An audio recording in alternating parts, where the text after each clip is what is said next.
Selamat datang di dalam tutorial CorelDRAW. Kali ini kita akan membicarakan tentang tools-tools yang penting untuk digunakan ketika kita ingin membuat objek dengan menggunakan CorelDRAW. Ketika kita membuka CorelDRAW untuk pertama kali, di sini akan ada welcoming screen, ya, yang ditunjukkan oleh kursor ini adalah welcoming screen-nya. Di sini terdapat Open Recon, yaitu adalah file-file yang sudah kita buka sebelumnya, dan ada pilihan untuk membuat dokumen baru. Jika welcoming screen tidak muncul, bisa langsung saja untuk membuat dokumen baru menggunakan icon yang ada di kiri, yaitu icon untuk membuat new dokumen, ya.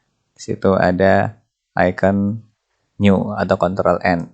Setelah menekan tombol new, maka akan muncul jendela dokumen baru. Di sini berisi tentang profil dari dokumen baru yang akan kita buat. Pada kolom di atas terdapat kolom untuk memberikan nama file, ya. Di situ tertulis Untitled 1, akan kita ubah menjadi nama file yang sesuai yang kita inginkan. Pada kolom size, di sini kita bisa mengatur ukuran kertas sesuai ukuran kertas yang kita inginkan. Kali ini kita pilih ukuran kertas A4.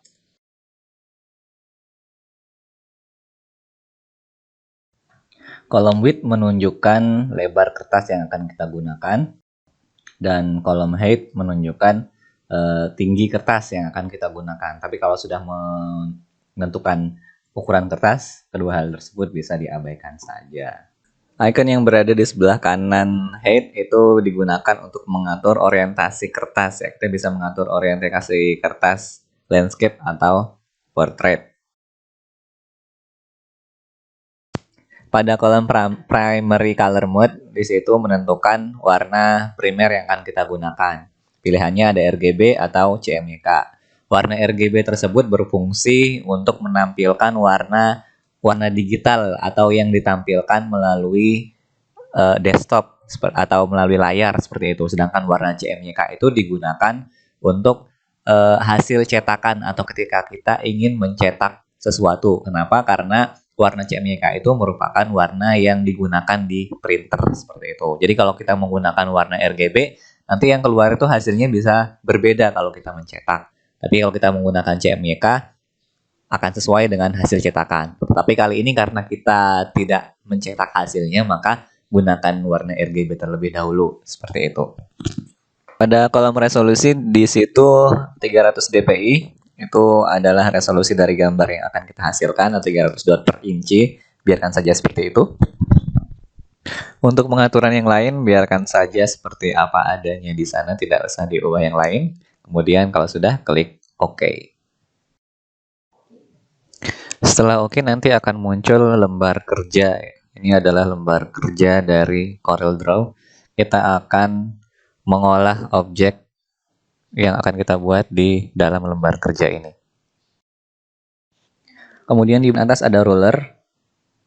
Ruler sebagai penggaris yang akan membuat kita lebih mudah untuk meletakkan atau membuat objek dengan lebih presisi.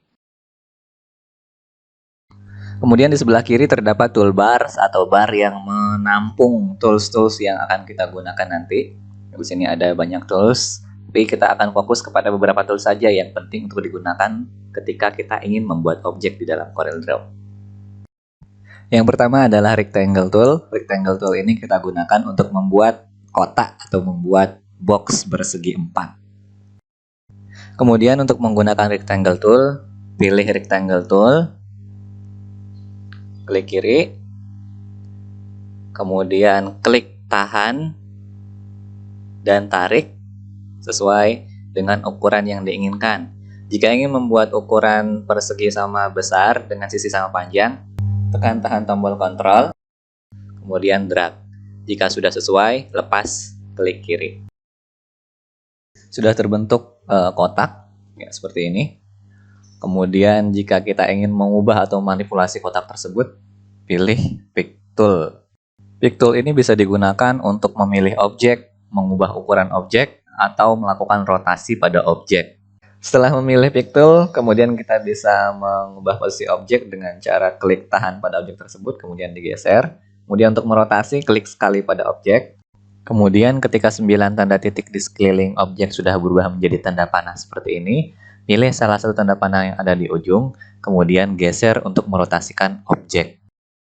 Tetapi jika kita ingin merotasikan atau memutar objek dengan lebih presisi, bisa menggunakan kolom yang ada di atas angle of rotation.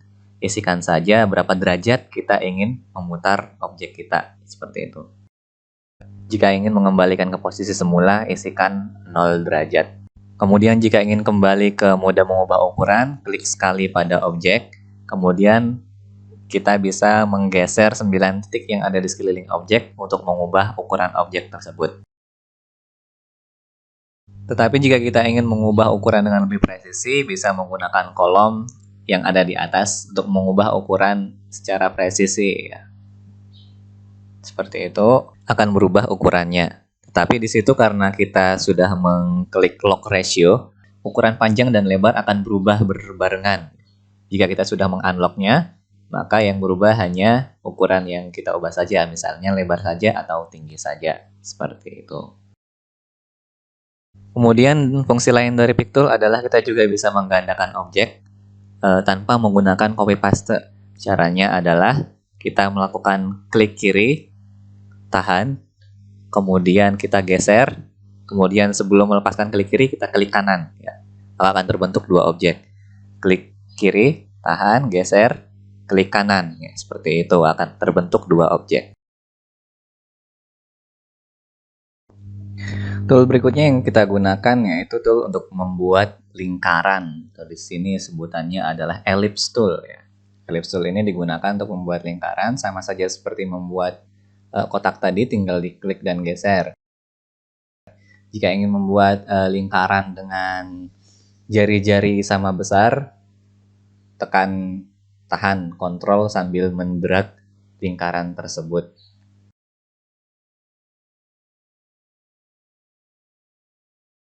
Berikutnya kita akan mencoba mewarnai objek yang sudah kita buat sebelumnya. Untuk mewarnai objek yang sudah kita buat, caranya adalah kita harus memunculkan palet warna dulu. Untuk memunculkan palet warna, kita akan mengaksesnya melalui menu window, kemudian color palette. Nanti akan muncul beberapa pilihan color palette. Kita pilih yang RGB palette, ya, nanti akan muncul color palette seperti itu.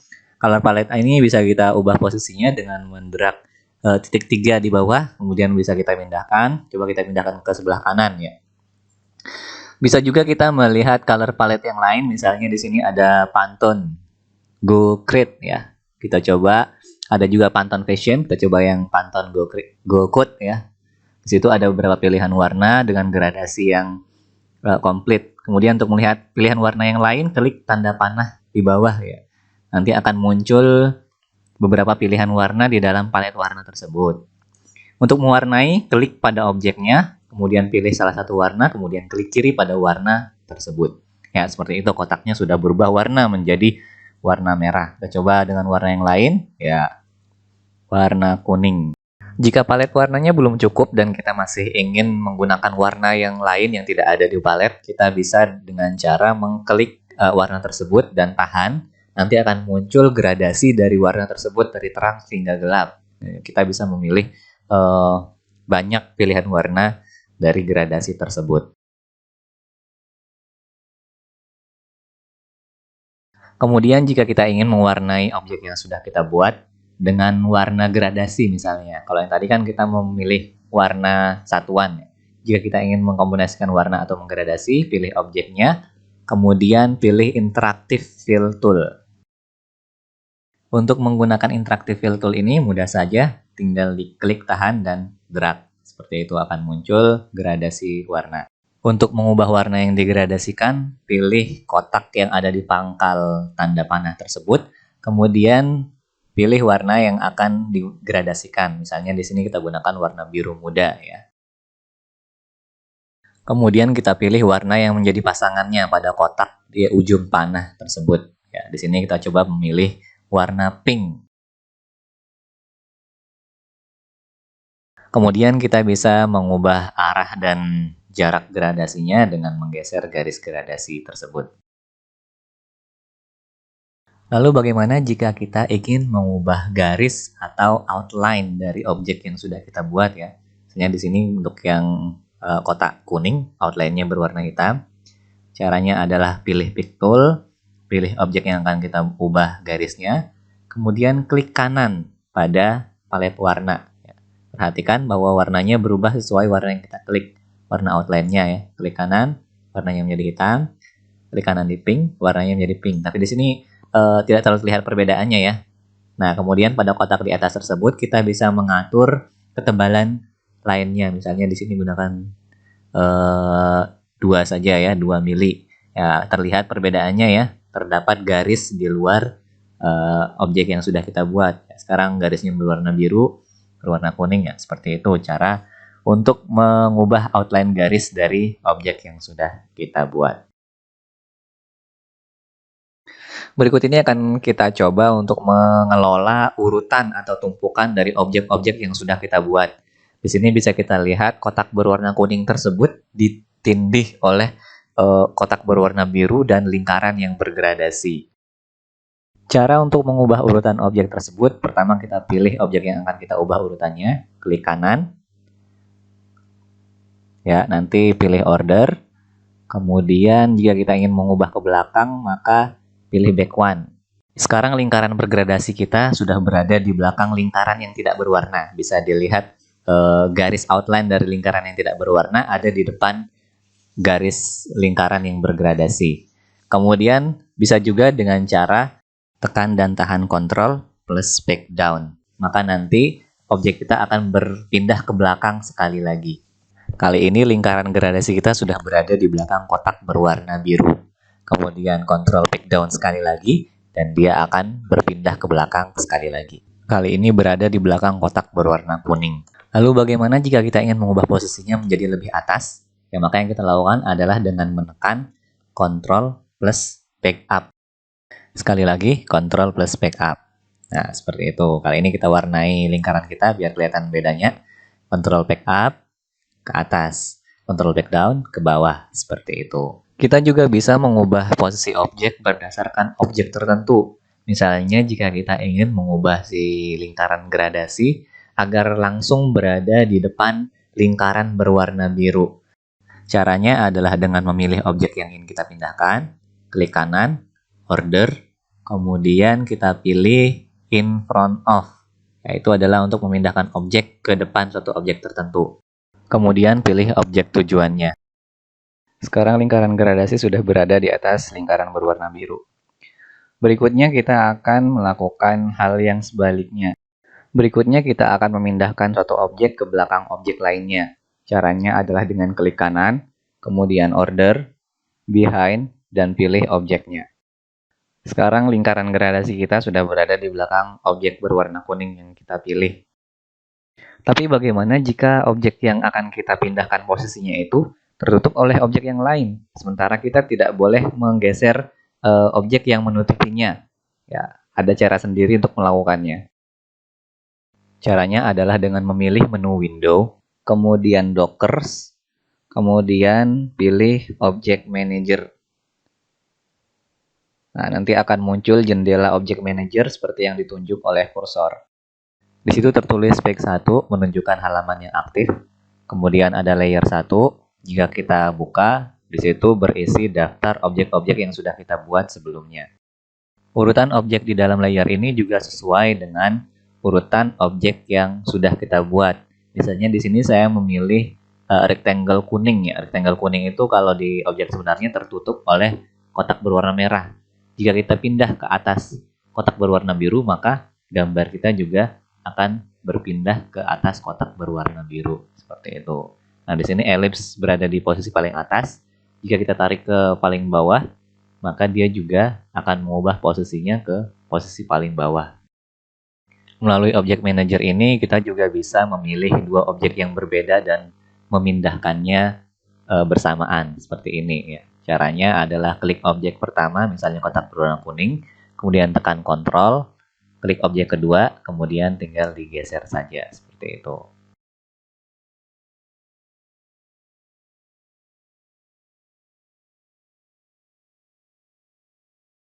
Ya, tadi kita sudah membuat objek-objek utama dengan Corel Draw, kemudian memberinya warna dan mengubah posisinya juga atau hierarkinya, ada yang paling atas, ada yang di tengah, ada yang di bawah, seperti itu. Kemudian bagaimana kalau kita ingin membuat objek yang lebih kompleks lagi, misalnya yang tidak cuma lingkaran dan persegi. Yang kita gunakan adalah tools yang bersama freehand tool. Di icon freehand tool tersebut terdapat tanda panah, klik sekali pada tanda panah berwarna hitam tersebut. Nanti akan muncul beberapa pilihan. Nah, dari pilihan-pilihan tersebut yang kita gunakan adalah 3-point curve atau pilihan yang berada di paling bawah ya. 3-point curve yang berada di paling bawah. Klik pada 3-point curve tersebut. Kemudian cara menggunakannya adalah klik kiri dan tahan, kemudian tarik, kemudian lepaskan klik kiri. Setelah itu atur kelengkungan sesuai yang kita inginkan. Kemudian klik kiri sekali lagi setelah fix. Kemudian kita akan membuat sambungan dari garis lengkung yang sudah kita buat. Kita bisa memilih dari ujung kiri atau ujung kanan. Memilihnya yaitu pada kotak kecil yang terdapat di ujung garis yang sudah kita buat. Klik, tarik, lengkungkan, klik sekali lagi. Sama seperti yang tadi ya. Klik tahan, tarik, kemudian lengkungkan, klik sekali lagi. Jika ketiga garis yang sudah kita buat sudah menyatu dan membentuk objek tertutup, maka objek tersebut sudah siap untuk kita beri warna. Tetapi perhatikan jika kita membuat curve yang dia tidak tertutup atau ujung-ujungnya tidak bertemu, maka dia tidak akan bisa diberi warna seperti itu. Walaupun kita mengklik di color palette, maka dia tidak akan berwarna. Cara untuk membuatnya berwarna adalah kita harus menutup curve tersebut. Ya, baru dia akan menjadi suatu objek atau dianggap sebagai suatu objek. Selain menutup curve dengan cara manual seperti tadi, kita juga bisa dengan menggunakan alat di toolbar close curve ya.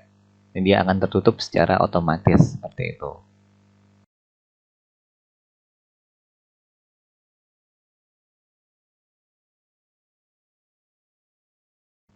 Berikutnya kita akan mencoba untuk memanipulasi objek sehingga terbentuk objek yang lebih kompleks dengan menggunakan gabungan dari dua objek ya. Misalnya di sini saya menggunakan contoh rectangle warna merah dan lingkaran warna biru yang sudah kita buat sebelumnya. Karena kita ingin membuat objek baru dari dua objek yang sudah ada, maka pertama-tama pilih objek pertama dulu, kemudian shift, pilih objek kedua. Nah, kemudian setelah kita memilih kedua objek, nanti di atas akan muncul beberapa pilihan ya. Pertama kita akan coba untuk menggabungkan kedua objek tersebut dengan menggunakan weld ya. Setelah digabungkan, hasilnya kedua objek tersebut akan menjadi satu objek yang tidak terpisah ya. Seperti itu. Sekarang kita coba menggunakan opsi yang lain ya. Di sini saya punya dua kotak. Saya pilih kotak yang pertama, shift, pilih kotak kedua, dan back means front, atau yang belakang kita potong dengan menggunakan yang depan. Jadi yang biru adalah kotak yang posisinya di lebih belakang, yang kuning lebih depan, kemudian back means front ya. Yang belakang kita potong dengan yang depan, seperti itu. Sekarang coba dengan opsi yang lain ya. Kita gandakan. Kalau yang tadi yang belakang kita potong dengan yang depan, back means front. Kalau sekarang yang depan atau yang kuning kita potong dengan yang belakang atau front means back. Ya. Hasilnya berkebalikan dengan yang tadi. Kalau yang tadi back means front itu yang biru dipotong dengan yang kuning. Kalau front means back, yang kuning dipotong dengan yang biru. Seperti itu. Nah, kalau tadi kita sudah memotong dan menggabungkan objek menggunakan objek yang lain, kali ini akan kita coba melakukan opsi yang lain ya. Kita akan coba melakukan manipulasi objek yang lain. Misalnya di sini saya ingin membuat objek baru dari perpotongan kedua objek ini ya. Misalnya himpitan dari lingkaran dan persegi tersebut, di tengah-tengahnya kan ada objek. Nah, itu ingin saya buat menjadi objek yang baru. Caranya adalah pilih kedua objek dengan menggunakan pick tool. klik shift, klik objek kedua, kemudian pilih intersect. Nanti di tengah-tengah objek tersebut akan terbentuk objek baru hasil dari perpotongan kedua objek tersebut. Ya. Nah, misalnya kita agar lebih jelas dengan menggunakan warna ya, pilih kedua objek, intersect, ya, nanti di tengah-tengahnya akan muncul objek yang baru seperti itu. Di sini bisa dilihat ya, warna objek yang barunya berwarna biru ya. Sudah saya beri warna biru, berada di atas rectangle seperti itu. Intersect ini akan banyak kita gunakan untuk membuat hasil karya desain grafis, misalnya seperti poster yang biasanya di ujung-ujungnya itu terdapat objek kompleks yang dibuat menggunakan perpotongan dari objek lain ya, seperti itu. Nah, tadi kita sudah membuat banyak objek, kita sudah melakukan manipulasi objek, mewarnai objek, kemudian menggabungkan, ya, membuat objek yang lebih kompleks, kemudian menggunakan curve juga. Ya. Sekarang kita akan menuju komponen desain yang lain yang akan kita buat, yaitu adalah teks. Karena di sini sudah penuh, saya akan menuju ke halaman kedua ya. Di sebelah tulisan page 1 ini terdapat tanda plus ya, itu bisa kita gunakan untuk membuat halaman baru ya. Karena sekarang kita masih di page 1 dan sudah penuh, saya akan membuat halaman baru dengan menggunakan tanda plus ini ya. Dengan mengklik tanda plus tersebut ya, kita akan membuat page 2. Di sini kita akan memulai membuat teks ya. Yang kita gunakan adalah text tool ya. Klik kiri pada text tool. Kemudian di sini bisa dilihat ya, tadi ada objek-objek di page 1.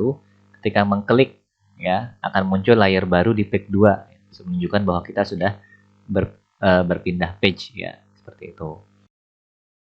Setelah mengklik sekali di lembar kerja dengan menggunakan text tool, kita bisa langsung mulai mengetikkan teks ya. Misalnya di sini saya tulis teks 1 seperti itu. Kemudian sama seperti objek yang kita buat sebelumnya, kita bisa menggunakan pick tool untuk men-scale atau memperbesar tulisan atau memanipulasi tulisan kita ya. Sini kita bisa mengubah font dengan toolbar di atas. Kemudian klik sekali pada teks. Ya, nanti akan berubah tanda panahnya seperti objek yang tadi. Kemudian kita bisa merotate atau merotasikan teks yang sudah kita buat. Lalu bagaimana jika kita ingin mengubah warna teks? Ya, sama saja seperti mengubah warna objek tadi ya. Pilih teksnya, kemudian klik kiri pada warna, maka teksnya akan berubah warna.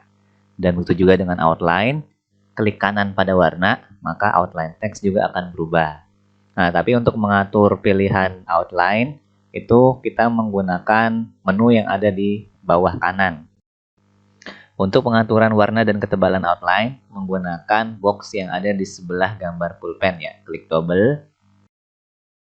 Nanti akan muncul jendela pengaturan ketebalan dan warna outline. Di situ di width adalah ketebalannya. Jika sudah, tekan OK. Kemudian berikut ini kita akan mencoba untuk mengaplikasikan apa yang sudah kita pelajari tadi untuk membuat suatu layout ya, suatu layout desain yang paling sering digunakan ketika membuat poster misalnya. Kita coba menggunakan rectangle ya, kita membuat suatu halaman seperti, anggap saja seperti poster ya. Kemudian kita akan membuat lengkungan ya dengan menggunakan 3-point curve seperti itu. Klik tahan, tarik, posisikan lengkungannya, klik sekali lagi ya. Kemudian kita tutup, klik tahan, tarik, posisikan ya. Kemudian kita tutup dengan close curve seperti itu. Sudah terbentuk objek. Pilih pick tool, pilih objek lengkungan kita yang tadi, shift, klik kotak, kemudian intersect ya. Maka akan terbentuk lengkungan di tengah-tengah objek yang sudah kita buat seperti itu. Objek yang pertama bisa dihapus tadi ya, yang lengkungannya melebihi kotak. Ya, kemudian di layer sudah terbentuk ya, tinggal kita warnai. Coba kita resize, klik kiri, klik kanan, ya akan tergandakan, akan menjadi 2 objeknya. Bisa dilihat di objek manager ya, sudah terbentuk 2 objek merah dan biru. Kita Kita ganti warna yang biru menjadi lebih oranye kali ya. Kemudian sekali lagi kita gandakan, drag, klik kanan, beri warna kuning ya. Sudah terbentuk lengkungan yang biasanya digunakan di poster-poster seperti itu. Berikutnya kita coba membuat jenis border yang lain ya. Border yang lebih tegas mungkin ya. Kita buat garis menggunakan 3-point curve tadi. Klik drag. Ya, seperti itu. Kemudian kita tutup. Klik drag. Lengkungkan. Ya. Akan kita tutup secara manual saja. Ya. Tertutup objeknya. Pilih pick tool. Klik shift. Klik objek yang akan kita potong. Intersect. Ya. Terbentuk objek baru di tengah-tengahnya atau di atas persegi yang sudah kita buat. Ya, tinggal kita berikan warna ya. Berikan warna kuning misalnya ya, seperti itu. Bentuk ini juga seringkali dibuat sebagai border untuk poster-poster ya. Sama seperti yang di atas, kita coba gandakan. Kemudian kita gantikan warnanya. Kemudian untuk menghilangkan outline ya, misalnya karena outline-nya membuat border kita terlihat kurang menyatu dengan desainnya gitu ya. Maka bisa kita pilih objek yang akan kita hilangkan outline-nya, kemudian klik kanan pada tanda X di palet warna ya. Maka outline-nya akan menghilang. Nah, kita coba juga di border lengkung yang kita buat tadi. Ya, kita pilih keduanya, kemudian kita klik kanan pada tanda X, maka garis outline-nya akan menghilang. Ya, cara-cara yang sudah kita pelajari tadi sudah cukup untuk digunakan jika kita ingin membuat suatu karya desain grafis, misalnya poster atau pamflet atau leaflet seperti itu. Kita sudah mempelajari cara membuat objek yang lebih kompleks dan memberikannya warna. Yang berikutnya untuk mempercantik karya atau objek yang sudah kita buat sebelumnya, kita akan mencoba untuk memberikan efek transparansi pada objek yang sudah kita buat. Pertama-tama pilih objek yang akan kita berikan transparansi. Di sini kita memilih objek lengkung yang berwarna putih. Kemudian pada toolbar di sebelah kiri, pilih blend tool. Pada tanda panah yang ada di bawah blend tool, klik kiri, kemudian pilih transparansi. Cara menggunakan tool transparansi mirip dengan menggunakan interactive fill atau gradasi ya. Tinggal klik, drag di objek yang kita pilih, maka akan terbentuk transparansi seperti itu. Kotak hitam menentukan di mana warnanya mulai hilang, dan kotak putih menentukan warna yang paling jelas dari objek transparan kita ya. Tinggal diatur saja dengan menggeser tanda garis transparansi tersebut. Tidak hanya pada objek ya, transparansi juga dapat kita aplikasikan pada teks ya. Seperti itu, kotak putih menunjukkan di mana teks tersebut paling terang dan kotak hitam di mana warnanya mulai transparan. Ya. Baiklah, cukup sekian tutorial dasar CorelDRAW yang kita sudah laksanakan ya. Terima kasih atas perhatiannya. Tetap semangat belajar. Nantikan tutorial-tutorial berikutnya untuk meningkatkan kemampuan kita dalam menggunakan aplikasi untuk membuat karya-karya desain grafis. Sekali lagi terima kasih atas perhatiannya. Assalamualaikum warahmatullahi wabarakatuh.